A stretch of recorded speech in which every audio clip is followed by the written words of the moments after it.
Nearly there. Welcome, welcome, Perfect. and thank you. Thank you, everyone that's joining today for the Center for Sustainable Actions Leadership Series. And we are now in the Green Leaders Lounge, so welcome. And today I am delighted to be introducing Elizabeth Bachman. And we're going to have a really lovely chat today in our lounge room about leadership. Some of the things around leadership that we're going to be talking about today, of course, is around the 30 years plus expertise that Elizabeth brings around communications and leadership. And communication is such an important multi-layered thing. And when it comes down to our businesses, we're really wondering, how can we bring forward our visibility, show what we're doing, and let people come to us, and we're able to say it, do our sales and promote our work. So with that in mind, welcome, Elizabeth. Thank you so much for taking the time to come here today. Thank you Um, so much, Poppy. I love this group, the Center for Sustainable Action, and what I love is that you talk about how you can be a green business and a sustainable business and still make a profit. There's this myth that you either make profit or you do something good for the world, but not both. And I dispute that. I think you can totally do both. You just have to be smart about it. exactly. And, with that, we know that when we're trying to make sales and we can feel a little bit uncomfortable with it, what would what do you help people with in that respect when it comes to making sales? How do we get past that barrier where we feel like we're having to push in a sort of salesy way rather than showing more of who we are, why we're doing it, and how can we bring that a little bit more online for Well, ourselves and our business? you mentioned my experience. I spent 30 years as an international opera director, including running an opera company. And my opera company was focused on helping young singers get out there and get their confidence. And so I've had a lot of time uh, telling stories, but also helping people be comfortable on stage.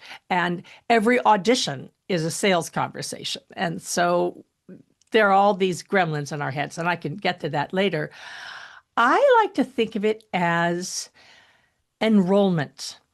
Sales is kind of a dirty, you get this idea of sales. It's like that used car salesman who's going to go buy my car, or the people who say, for only like $5, you can get a year's worth of Alzheimer's drugs that are going to reverse Alzheimer with this magic honey.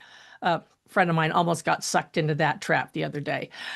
Uh, but actually, commerce is how we do business. So, how do you fund your company? How do you make the income in order to deliver what you deliver? You have to have customers. And so I think of it as enrollment.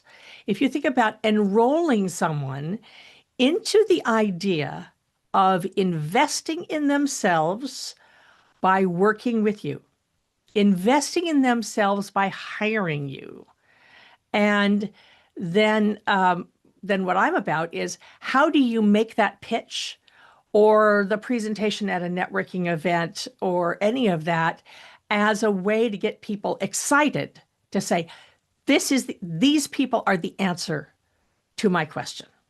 So that's how I like to think of it. That's brilliant. So in enrollment, and in what ways can you do that? What points are you able to share with us today that can really, break through to this Well, it's way? marketing. So marketing, the lesson one in marketing is getting people excited about working with you.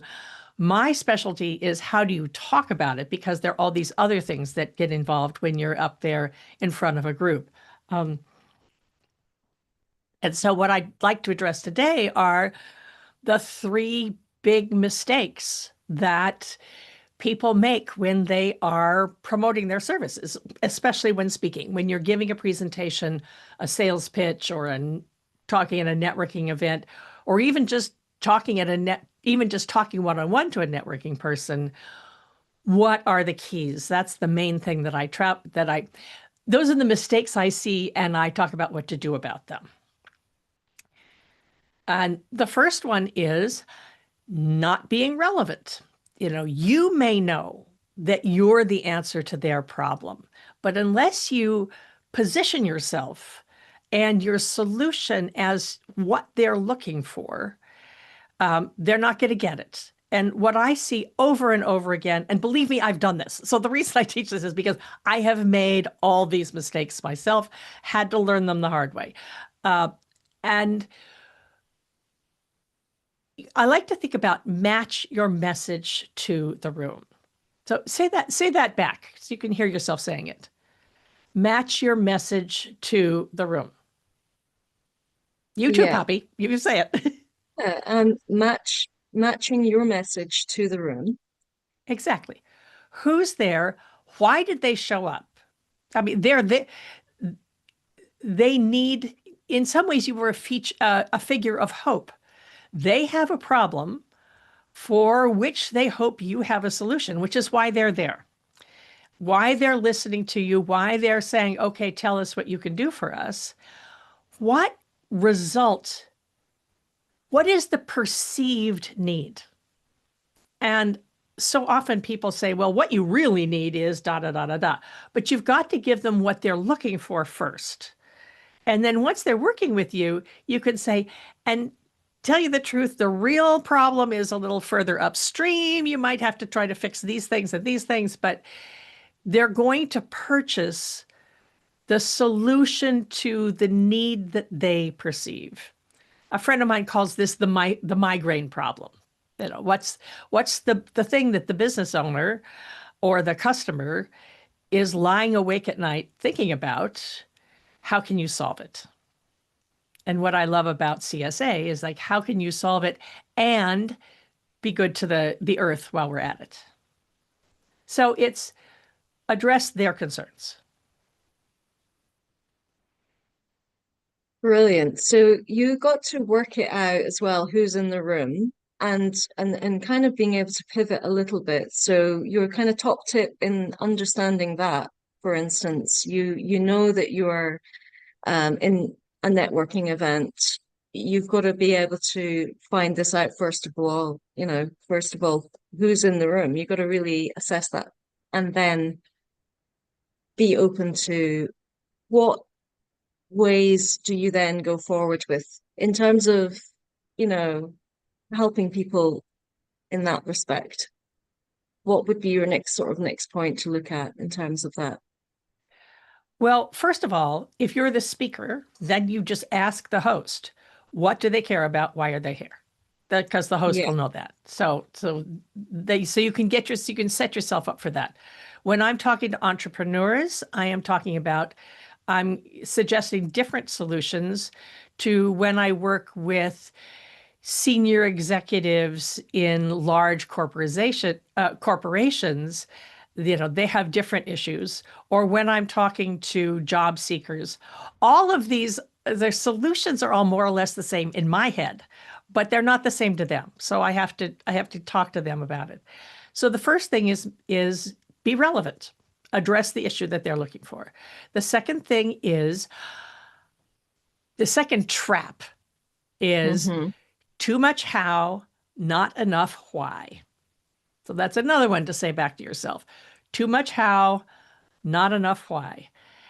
So Because yeah, it's so easy to talk about how you're going to fix the problem and forget to tell them why it matters. Why is it going to matter to them? And this, to go back to your question about networking event, one of the things that I like to do an elevator speech, if you will, or a networking introduction, by talking about the problem. And if you're in a group, if you're in a mixed group, then you say the people that you're looking for, you want the problem that they're going to relate to. Then you have your solution. Then you talk about why it matters, the benefit, problem, solution, benefit. So for instance, if I'm in a networking event, I work with scientists a lot, for instance. I would say, you know how there are these really smart people who know a whole lot about something complicated? And then the scientists there go, oh, interesting. And the realtors, the people who are selling real estate, they go, that's not me, which is fine. I don't want them. I want the people, the scientists to say, oh, yeah. And then you say, but when they have to come talk about it, they have a hard time being concise or compelling, because concise, hard time getting to them to say it in a short way, and compelling is to be interesting, to have interesting delivery style. And then I'll say what I do is help them master a message that brings them the results they need, i.e. the sales or the promotion, and the recognition that they deserve. Because a lot of people come to me and they say, they're not listening to me. And so that really is the thing that makes me different from every other marketing trainer or enrollment trainer, leadership trainer, is I often work with the people who feel unheard. And that's my overall, my mission is to get women's voices heard in places of power, getting the women on the boards, getting the women into the C-suite, or getting the women to have thriving businesses. So if you tell them why it matters instead of how you're going to fix the problem, then you know it. And this is marketing lesson number 1, but we all do it. It's a trap everybody falls into. I do too. And you just have to be aware that this is a trap. It's really, really easy to fall into. Yeah, it's a really brilliant way to look at it. It's like the trap, isn't it? Because that's the default position almost. So how do you maintain a way and the questions and the way you set it up and to be mindful of that?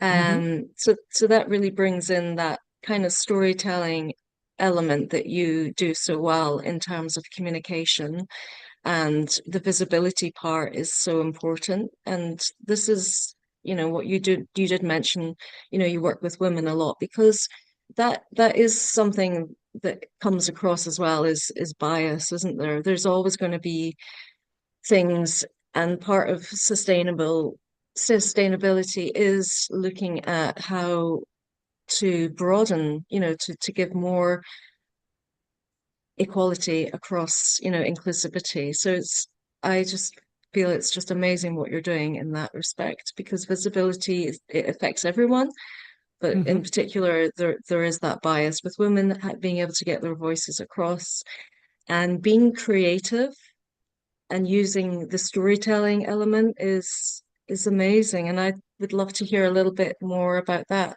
as well, how you incorporate it.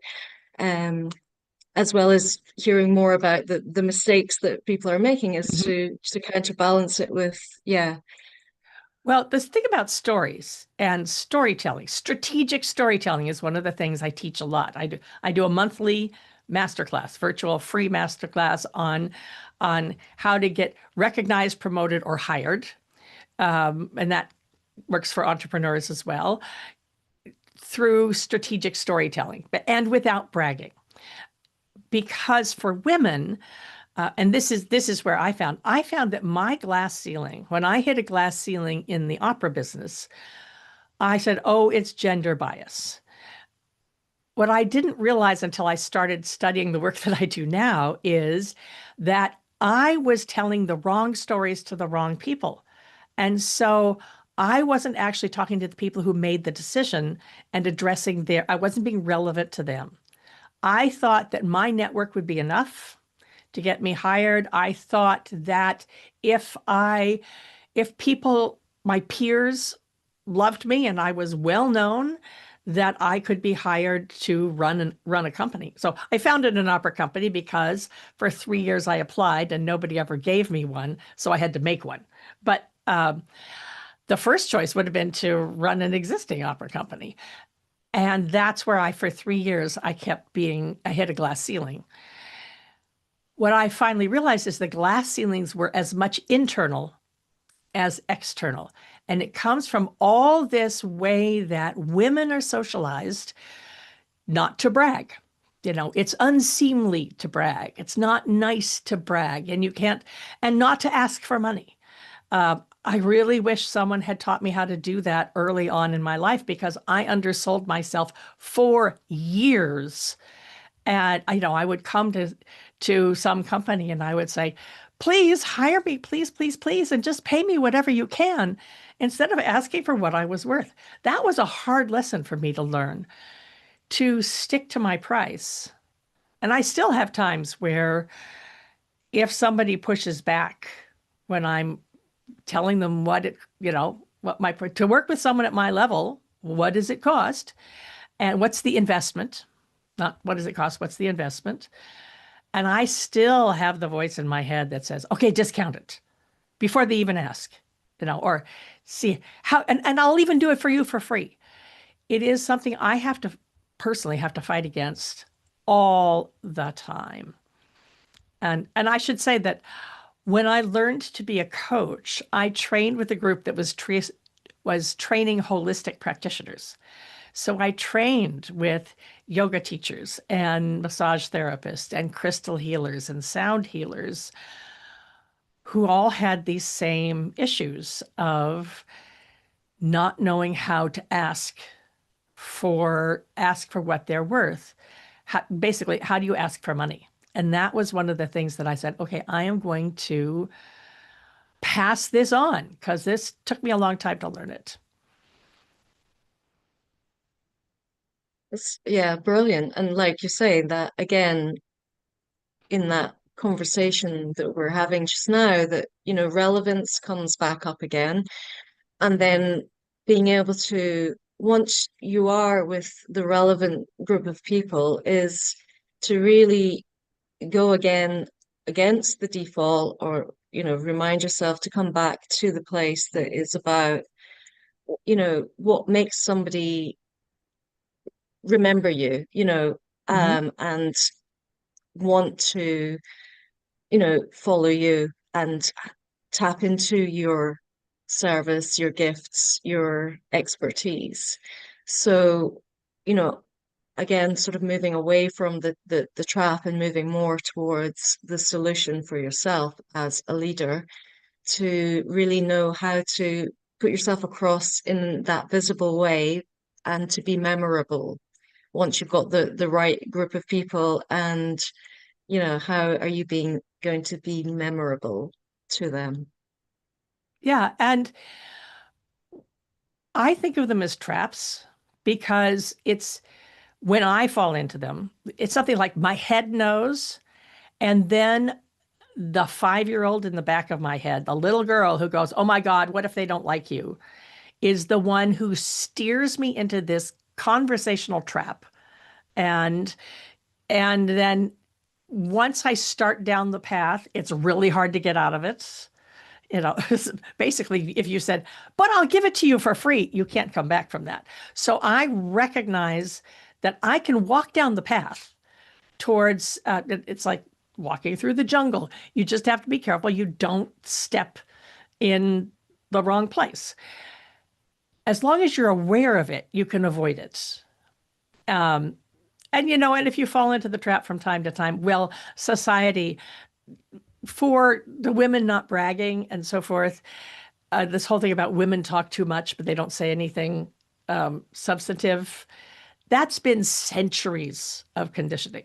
So I grew up in theater. I know plays from the 16th century that talk about how, written by men, that talk about why women chatter too much, but they never actually say anything.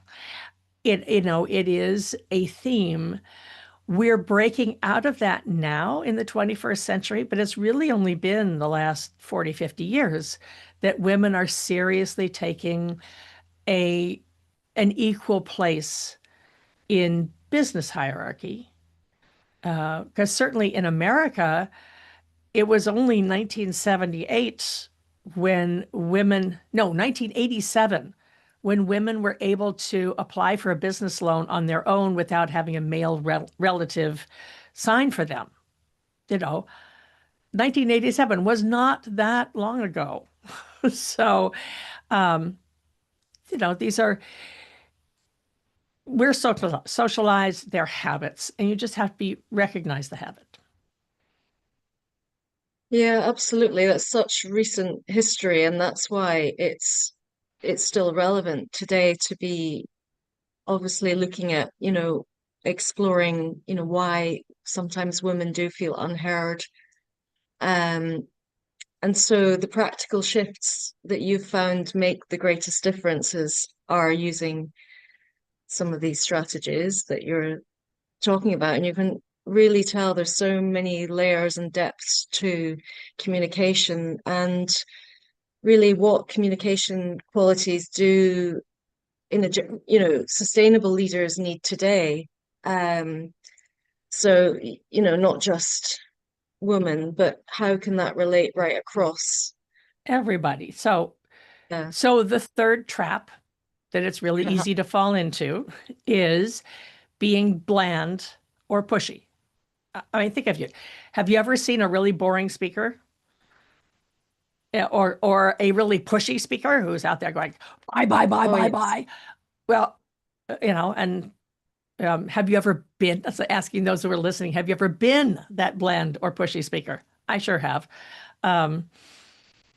It mostly comes from nerves. Being pushy is often comes from adrenaline and fear and so forth. And I dealt with this with the opera singers. It is stage fright fundamentally that makes you not function the way you'd planned. You have it all planned, you have it all perfected. And then in the moment, this communication under pressure challenge comes along. What I like to do is, so first of all, to recognize that it's all in my head when this, for me at least, the voices that say, oh, they're going to think you're stupid, or, oh my God, I really need the money, or I'm going to forget what I'm going to say. I'm going to make a total fool of myself. All of this, these are voices in my head from the 5-year-old me that are just trying to keep me safe. It's not for the me of today. And when you're listening to the voices in your head, you're by definition not listening to the people you're talking to. You're not communicating. You're stuck in a loop in your own head. Again, this whole cycle we've been talking about. The key is to make it about them, which is easier said than done. But it's the whole thing from the beginning. Who are you talking to? Who's in the room? What is their problem? Address that. Tell them not so much how, but why they should listen to you. And then deliver it in a compelling, welcoming manner. And the way you get past the nerves, for me, this is one that I developed this for the opera singers, is to think of them as guests at your party. So those of you who are listening, I invite you to close your eyes for a minute and imagine a group of people you love at your table. You're putting on a dinner party. And they're so happy to be there. And you're thinking, you welcome them in. So they're all in your space. It's your territory. And they will feel that when you do that. And then the meal that you've given them is what they want. So imagine the look in their eyes. They say, wow, this is so delicious. This is wonderful. Because you are solving their problem. Metaphorically, you're giving them the food that they need. When it comes time to ask them to invest in themselves by hiring you or your company or buying your products, that's dessert. And here's the thing.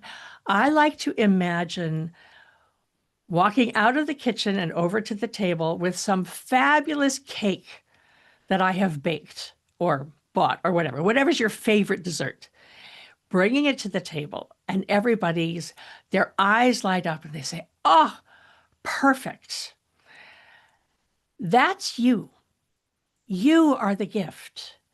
Your expertise is the gift." And if you think about it, if you're at a good restaurant and they have a spectacular dessert on the menu, you're not going to ask them to give it to you for half price because it's their ingredients and their expertise and their skill that has created this wonderful dessert. Well, the same thing works for you. It's your expertise that has made this fabulous cake or tiramisu or whatever it is your favorite dessert is. Don't sell Mhm. it for half price. Offer it for what it's worth. You wouldn't do that in a restaurant, so you don't have to do Oh, it here. wow. That's incredible analogy, Elizabeth. Really beautiful. I really kind of felt into that there. And almost as if that is the way to understand how you can balance your authenticity with your influence Mhm. there by serving dessert. I It's serving. That's Yep, serving. absolutely. Yeah, it's so beautiful. What an absolutely beautiful analogy. I love that. Thank Yeah. you.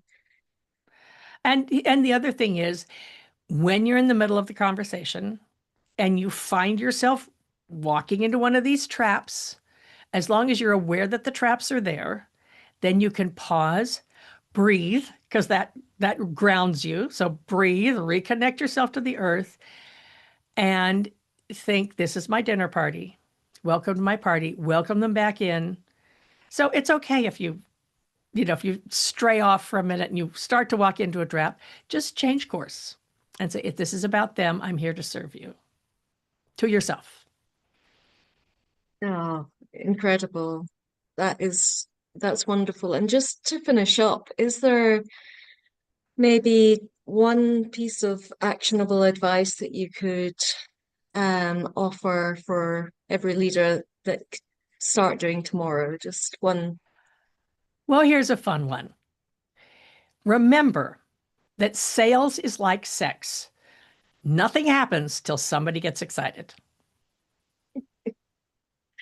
I love it. Thank you, Elizabeth. You are it's such a delight. I really enjoy the content that you bring. So much depth to it and a little bit of fun along the way as well. So thank you so much. And really just been a pleasure to have you here in the Green Leaders Lounge. The Centre for Sustainable Action's leadership series is beginning to take on a new feel, a new look, and it really is about having this spaciousness around these conversations, and to have Elizabeth with us today to really launch our new space of being able to create luxury space, have really beautiful conversations around leadership and around sustainability, which isn't just about looking after how our relationship is with our environment, but it's really that relationship with ourselves. And yeah, that's the starting place. And communication, how this is needed in every corner, shape, it's all needed to understand, isn't it? To bring more depth to, there's so many layers. Um, and I feel really inspired by the story you were telling about yeah, serving, serving the dessert. And yeah, so thank you so much once again for being here. And yeah, would love to continue the conversation a little further some other time with you. Um,